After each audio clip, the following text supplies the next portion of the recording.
Est-ce qu'on peut donner des œufs à nos petits compagnons?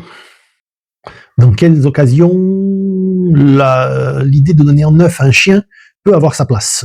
Viens avec moi, j'explique dans le chemin.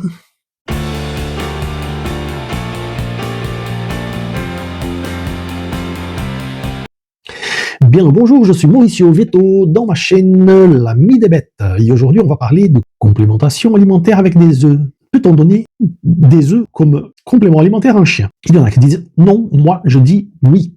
L'œuf est un aliment complet, même si la définition même de complet est sujette à quelques nuances.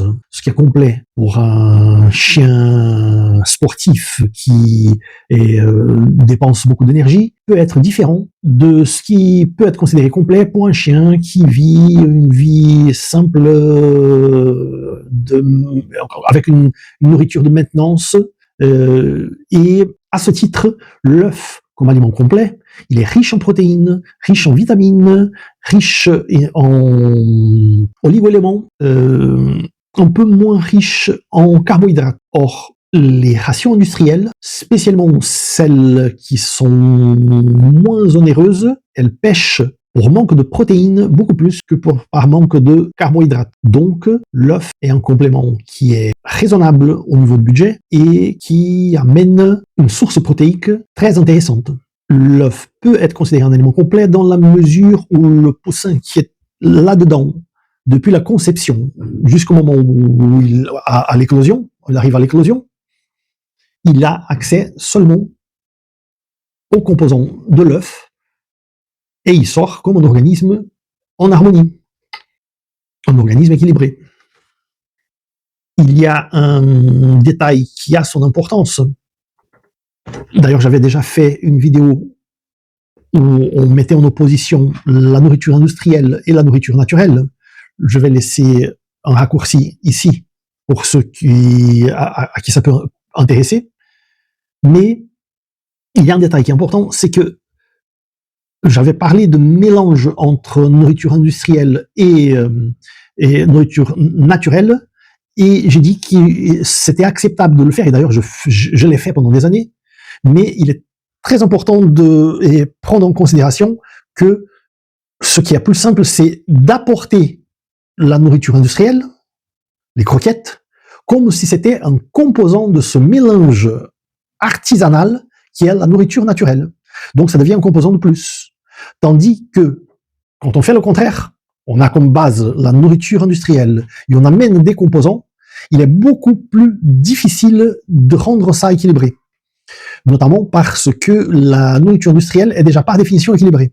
Et quand on ramène, par exemple, des œufs ou une source protéique, la viande hachée par exemple, il est très important de bien mélanger, de façon à ce que le chien ne puisse pas sélectionner, parce que sinon il va trier, il va manger la nourriture naturelle, il va laisser de côté la ration. C'est toujours la même chose, et on ne réussira pas à sortir de ça.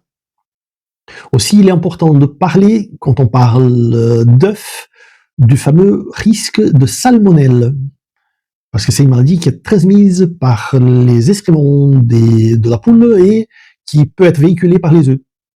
Or, quand on utilise les œufs cuits, il n'y a pas ce risque. Déjà. Et après, il faut bien les fragmenter et mélanger à la ration. On peut aussi utiliser les œufs crus.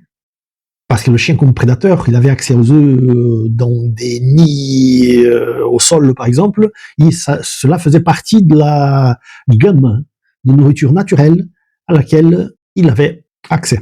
Et il est beaucoup plus simple à mélanger aussi. Et de cette façon, on est sûr de préserver tout le potentiel alimentaire de l'œuf. Aussi, on peut dire qu'un chien a un organisme beaucoup plus résistant que celui de l'homme pour des maladies telles que la salmonellose. Il suffit de voir les chiens de rue qui mangent dans des poubelles, qui boivent dans les caniveaux et qui s'en sortent bien.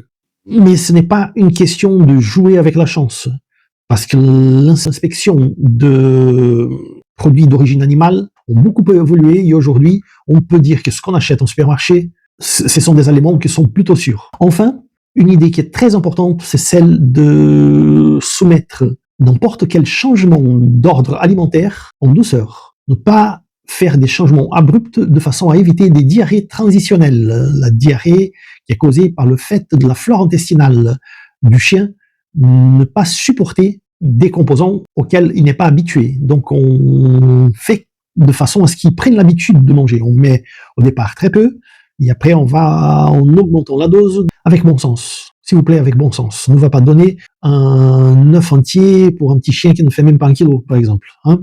Donc utilisons à titre de complément alimentaire, de source protéique, et ça, c'est vraiment bien.